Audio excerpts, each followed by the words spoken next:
In the swing of things, this is Old Man Squad Fantasy Basketball. I'm Dan Bespers. Thanks as always for tuning in, everybody. What am I looking at? There's a damn volume knob over there on the screen. I'm trying to get it to the right marker so you guys get just the tiniest little faint beat going in the background so you know that your internet hasn't malfunctioned when I inevitably take like a 4-second break from talking, because at my core, I am a baseball play-by-play guy. Today's show, we're going to be talking about the Phoenix Suns. The Phoenix Suns, ladies and gentlemen, a team that went 36-46 last year. Easily the most disappointing team in the NBA. Came in with Beal, Booker, and Kevin Durant.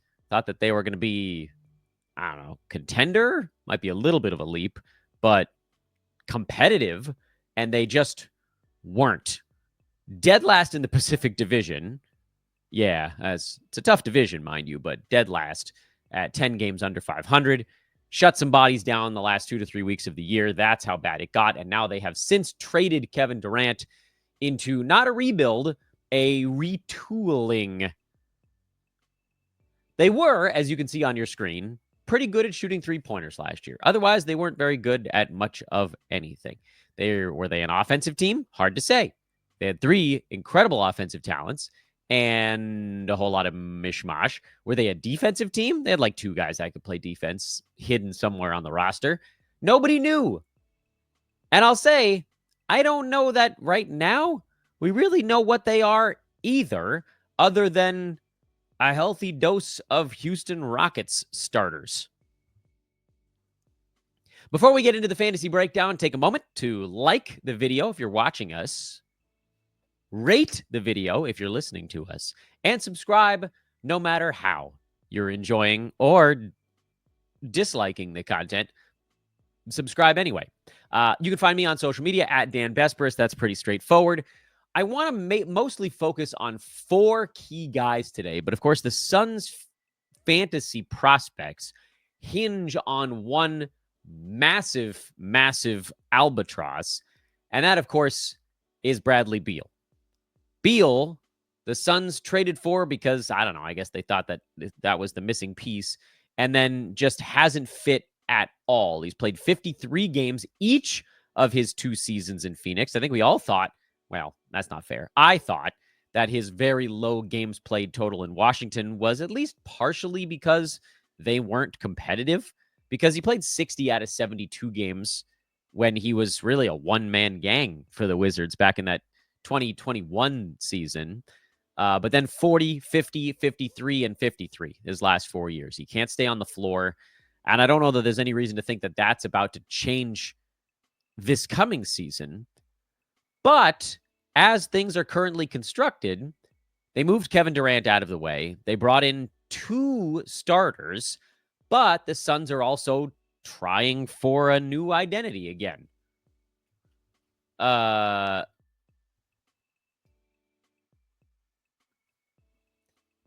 Jordan Ott, that was the pause there. Jordan Ott is the new head coach. So we don't know, like they went through Frank Vogel and guys just kept getting blamed for things. Mike Budenholzer. Is the new guy going to play Bradley Beal? Is he going to be bought out before the season starts? These are things we just don't really know right now. My assumption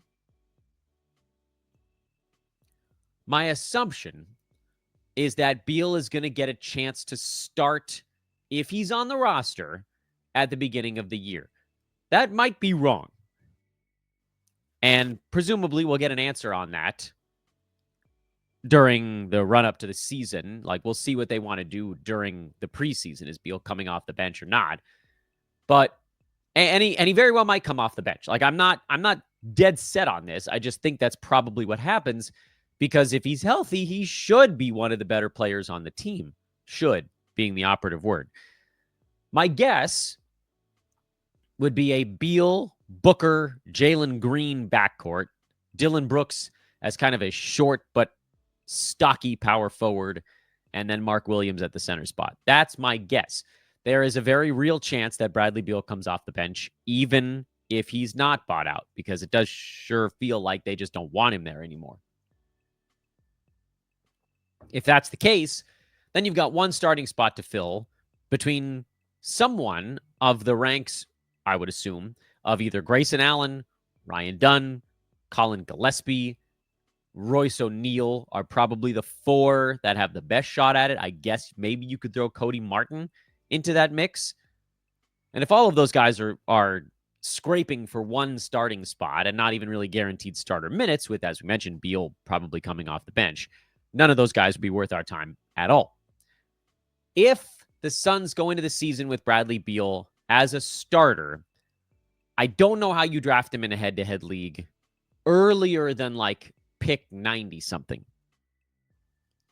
Yes, there is some 9-category upside built into the Bradley Beal experience because we've seen it before, and he's a good percentages guy who was inside the top 90 this past year on only 13 shots per game. But I don't know that Kevin Durant leaving is going to change his usage rate all that much because Jaylen Green is going to take a ton of shots, and Dillon Brooks, for all of his warts, he's going to shoot some.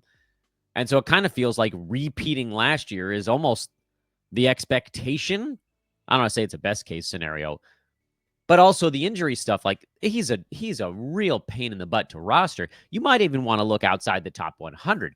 Maybe you think about that 90 range for Roto, but as much as you might look and go, hey, maybe this is the sort of resurgence year, unless he gets bought out and ends up someplace where he's a more feature guy or wants to prove himself or whatever, I think it's probably best to just leave Bradley Beal alone.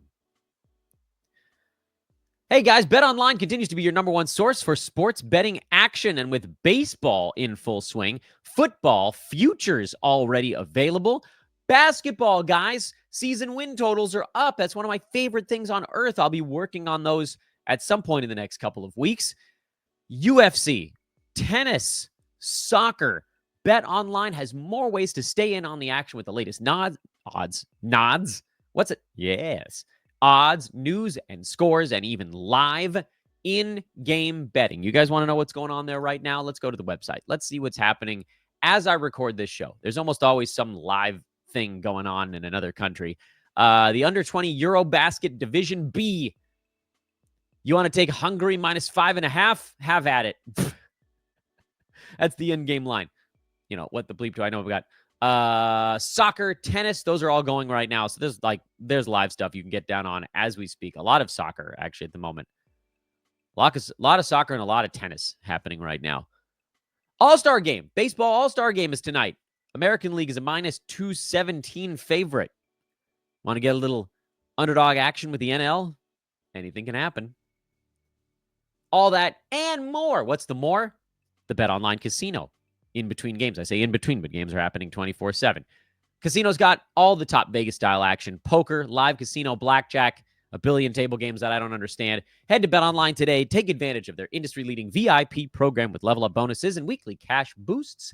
BetOnline, the game starts here. Devin Booker, let's go to what feels like a damn near lock for a good season.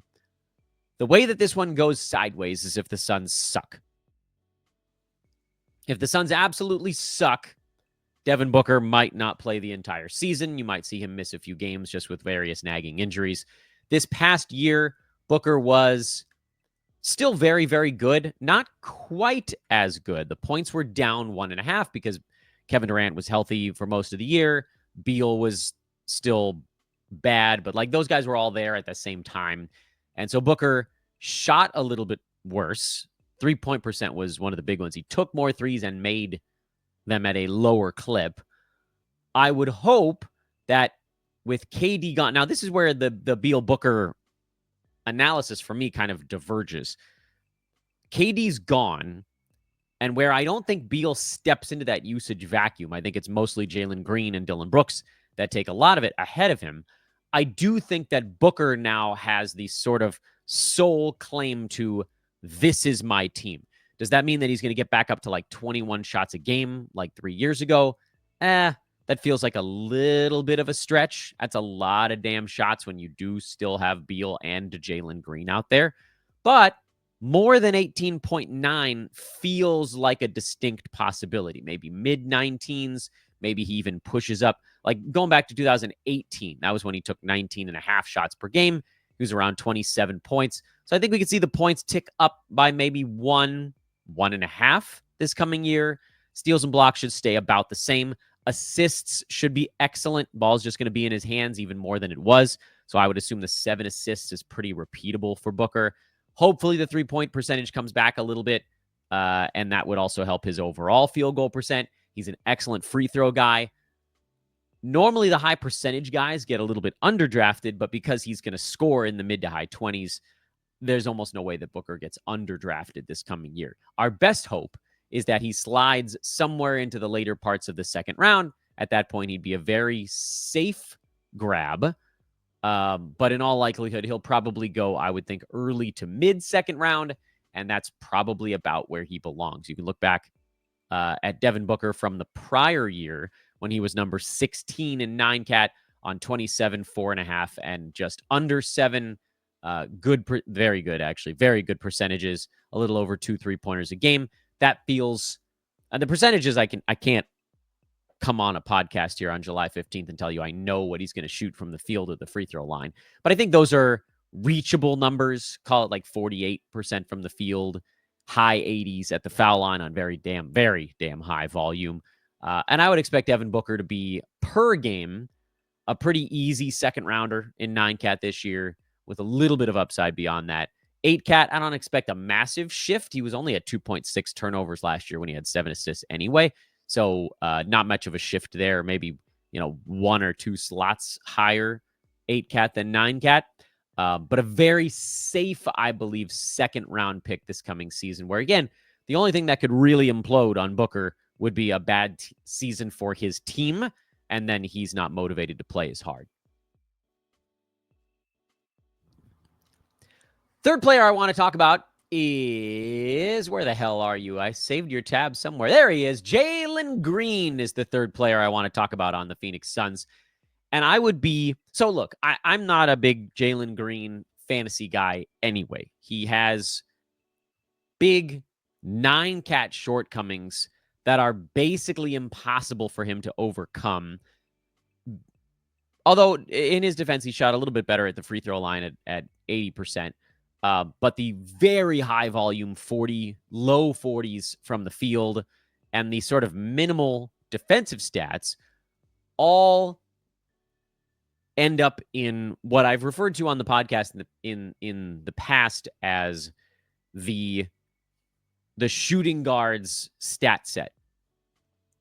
I firmly believe that the shooting guard stat set is the hardest one to create a high 9 category ranking out of. I wanted to pick my words very carefully because there's still a use for that.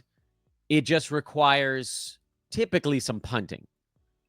And Jaylen Green falls into that bucket. Now, there are a lot of really good shooting guards out there that you guys are like looking at me going, Dan, what the hell are you talking about? Like, plenty of shooting guards have really good stat sets. Typically, those shooting guards are ones that do one of 2 things, sometimes one of 3 things, much better than someone like a Jaylen Green. Thing number 1 would be, 5+ assists out of your shooting guard instead of 3. Thing number 2 would be like 1.2 or 1.3 steals instead of under 1. And the third one would be, is this shooting guard better at field goal percent than most of his peers? And Jaylen Green has none of those things. But if you want to look at sort of a comparative player who can do that stuff, let's see here. I'm looking at the wrong thing. Where was Jaylen Green this past season? 129. Yeah, I mean, the steals getting to 0.9 was, I guess, a little bit better. But like looking up the board, look for a shooting guard ranked near 50 and tell me what was different about that player. None of these guys is a shooting guard. Zach LaVine at 67. There you go. Prototypical shooting guard fantasy build. Scores points, hits threes, doesn't rebound or assist all that much, doesn't steal all that much, typically decent at the free throw line. But what LaVine has that Jaylen Green does not is he shot 51% from the field. He's a high field goal percent shooting guard. That's how he pushed up the board. Austin Reeves, shooting guard stat set, but 6 assists per ball game. That's how he shoved his way up the board. And you can always find one or more, because there are a couple of shooting guards way up near the top that are good at multiples of those things. But most shooting guards that have the traditional points, threes, free throw percent stat set, they find themselves with a low 9 category ranking because they're just not good at enough things. And Jaylen Green is like the poster child for that. Malik Monk would probably fall into that bucket, but he was up near 6 assists this last year, so that got him just barely inside the top 100 in 9 category rankings.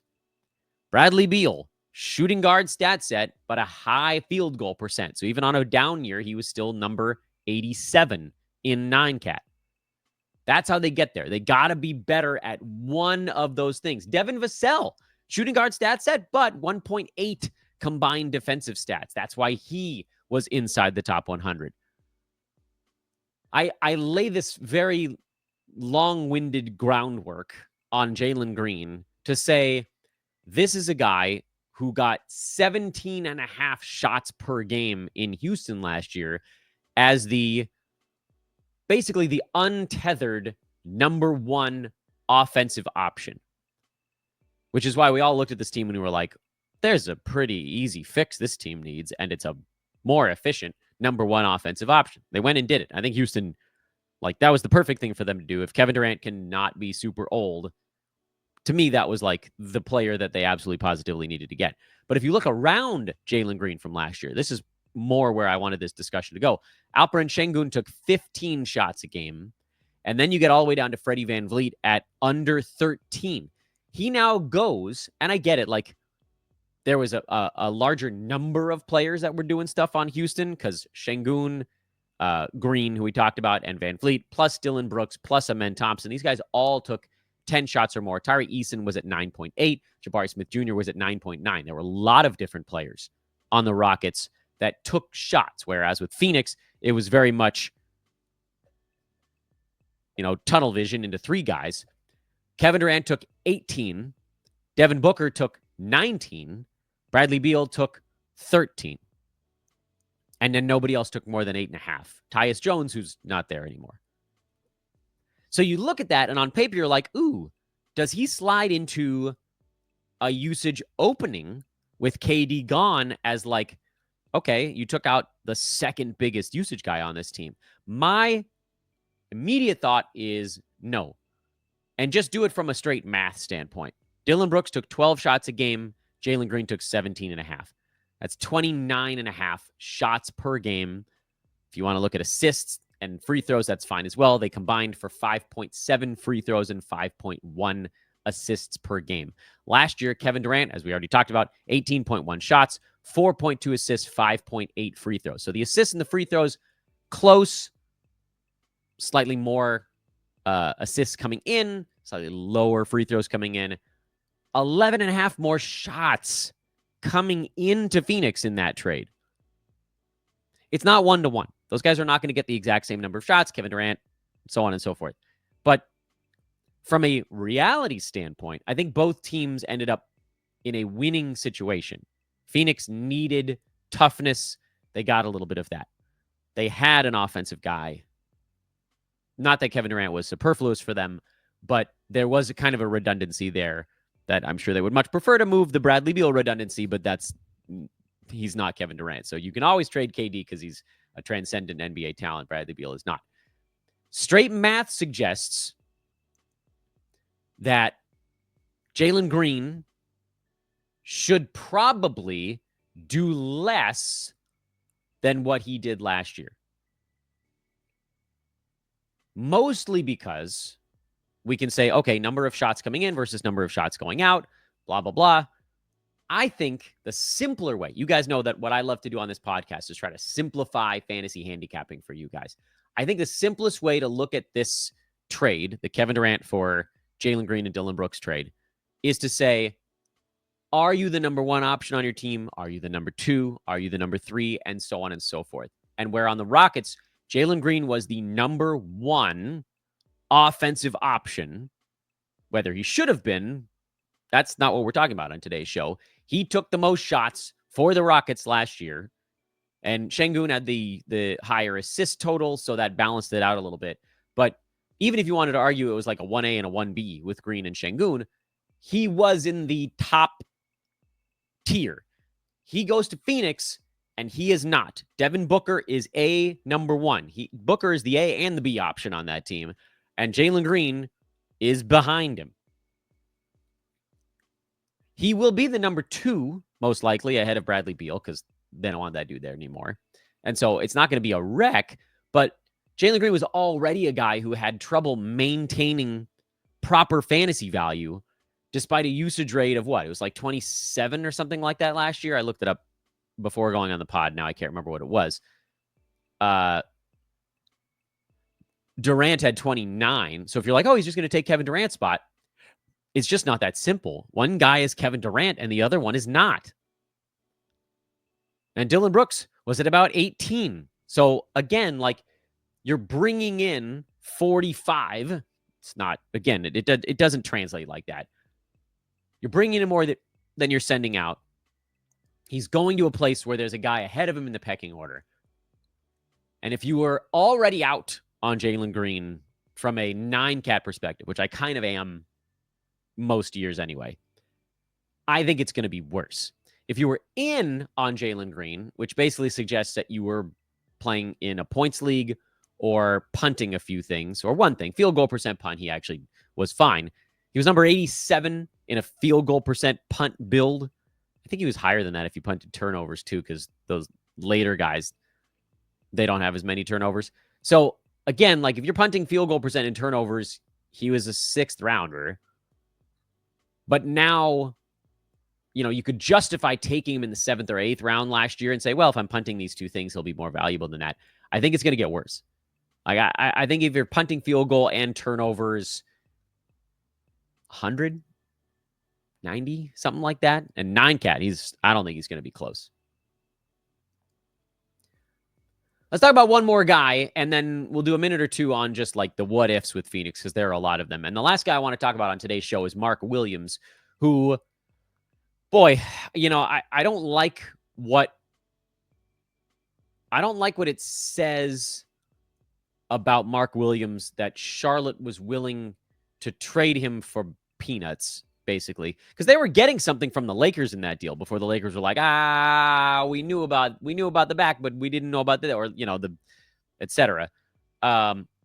This felt like Charlotte was like, okay, this is just not going to be our guy to build around going forward. We got to get out of the Mark Williams business. Maybe he doesn't even want to be here anymore after the fact that we tried to trade him once. And Charlotte went into kind of a start over mode there. I'll say this, though. Yeah, there's a lot of risk there in Mark Williams in the injury stuff. Like, there's no question. He's only 23. You can see he's only been in the NBA for 3 years. But, like, look at that. Missed 40 games, missed 60 games, missed 40 games, basically. That's freaking terrible. It almost can't get worse than that from an injury standpoint. But having had 3 years of an injury-prone start to a career and having not the world's greatest physical doesn't necessarily mean that this year is going to be a bad one. The Suns are not going to rest him. Well, unless he badly needs it, like maybe he doesn't play in back-to-backs, but I think he's going to want to go out there and show that he can stay upright because he's going to want to get an X contract at some point, whenever that might be. He's a center who can do both percentages and block shots and score and rebound. Like, the fantasy profile alone for Mark Williams suggests that he could be one of the best centers in fantasy basketball. He's a Goliath when he's playing minutes. Down the stretch last year, final 2 months when he was mostly healthy, Charlotte played him 28.5 minutes a game. He didn't make it to 30, and he was at 15 and 11 with 2.1 defensive stats and 63-84 splits. He was a 3rd rounder over that stretch. Again, in 28 plus minutes on a terrible team. Not that he's going to a great team, but he's going to be open more. He's going to be open more in Phoenix. The question, of course, is how saucy will you be and where will he go? I think that when Mark Williams is upright, and I don't think this is the hard part of today's analysis either, when Mark Williams is upright, I think we can pretty safely say in the games he plays in, he's probably going to be a third-round pick. But is it going to be 40 games, 50, 60, 70? No idea. And that giant glowing red question mark is why he's not going to get drafted in the third or fourth round. I don't think. Nobody wants to take a shot on a guy who's missed 60% of his NBA games over 3 years. Not when you can get Jarrett Allen or Miles Turner or any of the other players we've talked about in the Jarrett Allen corridor who are way safer from a health standpoint. Of all the players, of all the centers that are going to be 9-cat ranked between 30 and 65, Mark Williams is one of them. And I can fire him off to you on today's show if you guys want. It basically starts with Zubac. So it's Zubac, JJJ, Mark Williams, believe it or not, was actually the next in line there. Jakob Poeltl, Bam Adebayo, Walker Kessler. This last year was Chet Holmgren, although I think he's going to be better.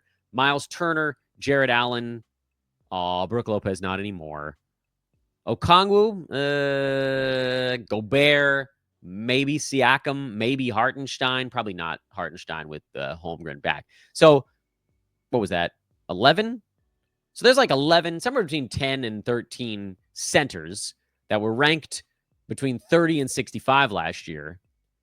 And easily the most terrifying one of them is Mark Williams. And I don't know on July the 15th what discount you might be able to get on Big Mark. Head-to-head probably won't be enough for me. I love him, and I want to have Mark Williams on my fantasy teams, but I'm not willing to spend a 4th or 5th round pick on a guy who hasn't even come remotely close to making it through a season. If I had picked 50 and someone was like, you can take Jarrett Allen, who was number 53 last year but played in 82 games, or Mark Williams, who was number 40 last year, a whole round better, but played in 44 games, I'm taking the guy ranked a round later whose body can withstand an NBA season. Every damn time. Now, if you gave me the choice like 15, 20 picks later, it's like, okay, it's now pick 70. Do you want, who's a center around there? Well, there's a couple more centers that are going to probably move into the corridor. Jalen Duren, DeAndre Ayton are probably going to move up into that Jarrett Allen corridor this year. Do I want, I don't know, Tobias Harris, not a center anymore, but very comfortably ranked around 80 last year. Quiet, like chugged along and kind of a mildly disappointing season, but was largely fine. Disappointingly fine. Or take a shot on Mark Williams and hope that you get a guy who's 3.5 rounds better. That's where you start to look at Big Mark. Roto, I don't know that you need to go quite that far down the board. Pick 75, 80 feels late. 6th, beginning 6th round, depending on who else is on the board, is maybe where you start to look at it. Because it does, and we just talked about this with, who the crap else were we just... Oh, it was Mark Williams. What am I... My brain. Oh, Lord, Vespers. Should go back and edit that out, but I'm not gonna. Mark Williams is an easy top 40 9-cat guy. Easy. He only needs 26 minutes to crack the top 40, most likely. 25 minutes, that dude's a top 50 fantasy player. It's crazy. Phoenix could go easy on him and be a top 50 guy. I'd rather they go easy on him and keep him upright for 70 games, even if it meant he's number 55 instead of number 35. So Roto, you hope you can get 60 games out of him at a top 35 clip. That'd be awesome. But again, I don't think I want to spend a 4th or 5th rounder on a guy that I don't expect to make it through the year. That's just it's too pricey. The other guys going in that range. I mean, just go back to your draft last year if you can. Yahoo's closed those leagues down because they're going to reopen the new ones in probably 3 weeks or something like that. But go back to your drafts last year and look at who was drafted in the 5th round. These are still pretty studly dudes. And the shot that people were taking in the 5th round was like Kawhi Leonard, who's top 5 when he's healthy, not top 35. There has to be some kind of buffer. So I'd be looking for Mark Williams probably around pick 80 in head-to-head. We'll see how the ADP stuff shakes out, and we can adjust that number a little bit. And Roto, I'd probably go, I don't know, after 65. Yeah, that's still not a huge fan of it. Maybe that was too saucy. Maybe go a little bit later even. Let's pivot back very quickly to the overall Suns team page. For those that are watching on YouTube, you can now see we've brought up the players. The other guys that I mentioned, Grayson Allen, and I'm scrolling down so you can see them, Dillon Brooks, Ryan Dunn, Colin Gillespie, and Royce O'Neal are the 5 guys that might start if Bradley Beal does not. Of those guys, Dillon Brooks will be starting regardless. Scratch that one. So Grayson Allen, Ryan Dunn, Colin Gillespie, Royce O'Neal. Those are the 4. Of those 4 guys, the only one that we've seen consistently perform in fantasy is Grayson Allen. That's not to say that he's the one that's going to get the job, but he's the one that if Bradley Beal comes off the bench and if Grayson Allen gets the spot in the starting 5, I would then probably draft him towards the end of drafts. The rest of those guys, I think I'd rather just scoop them off waivers. Like Ryan Dunn, better defensively, but there are some massive holes in his game. Colin Gillespie, there's just not a whole lot of fantasy there. And then Royce O'Neal, he'll get hot and hit 18 3-pointers in 4 games, and then he'll do nothing for 2 weeks after that. So we know the Royce O'Neal experience, and it's generally not super fun unless some key guys are out and he's getting a whole lot of extra stuff to do. The one of those guys to keep an eye on, I think, is Grayson Allen, because he doesn't need a ton of usage to have good fantasy value. He can be a high percentages 3-point shooter with a steal a game that, again, doesn't hurt you in field goal, which is what a lot of the 3-point shooters do. As we saw 2 seasons back, he was a top 70 guy in just sort of a quiet 3-and-D starters role, but he needs to have that full starters role, which, as of right this moment, I don't think we can expect. So leave those guys alone unless Beal gets waived, bought out, whatever, and then keep an eye on who moves into the starting 5. If and only if, it's an old math thing here, if and only if, that's IFF, Grayson Allen gets that last starting job, that's when you take a look at him. Otherwise, you probably don't think too much about these other dudes on the Suns. And that's your Phoenix breakdown. Devin Booker, 2nd rounder. Bradley Beal, you're looking outside the top 100 in head-to-head. Probably more like 90 to 110 range for Roto. Jaylen Green, I want nothing to do with him in 9-category leagues. Even in a hard punt build, you're probably going to have to spend too much to get him, but you could look at him around top 100 in a double punt. And Mark Williams, as we just talked about, you're probably looking outside the top 75, 80, 85 range in head-to-head because of the injury stuff. You're probably looking outside the top 65 or 70 range in Roto, also because of the injury stuff. But unfortunately, you might have to go a little higher. And if that's the case, maybe it's one of those ones where, like, we all want him because Mark Williams has amazing 9-cat fantasy numbers, but it's also super-duper risky. And if we learned anything from this past season, it's don't take unnecessary risks, specifically through your first 3 rounds. But if you can stretch that through 4 or even 5, you really set yourself up. Like, again, thinking back, if you guys didn't watch the shows right after the regular season ended that we did here on Old Man Squad, it was like April 20th, something like that. We did some shows where I broke down my teams that won, and we did some shows that broke down my teams that didn't. And the biggest gap between them was games played. Unquestionably, because I had good picks and bad picks on both. The teams that won typically had higher round selections that stayed healthier. Typically, not all the time.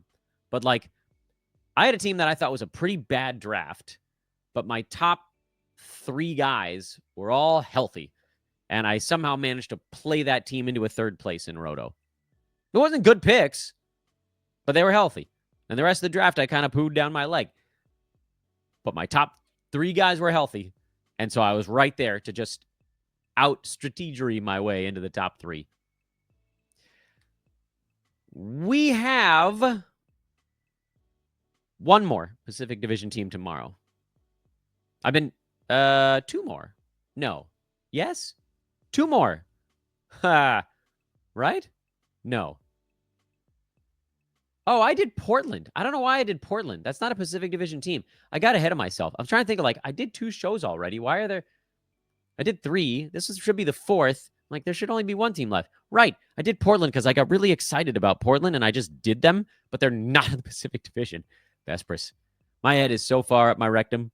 Anyway. So now we have 2 more. Golden State. We have Bay Area. Golden State and Sacramento that we'll knock out over the next couple of days. I'm Dan Vespers.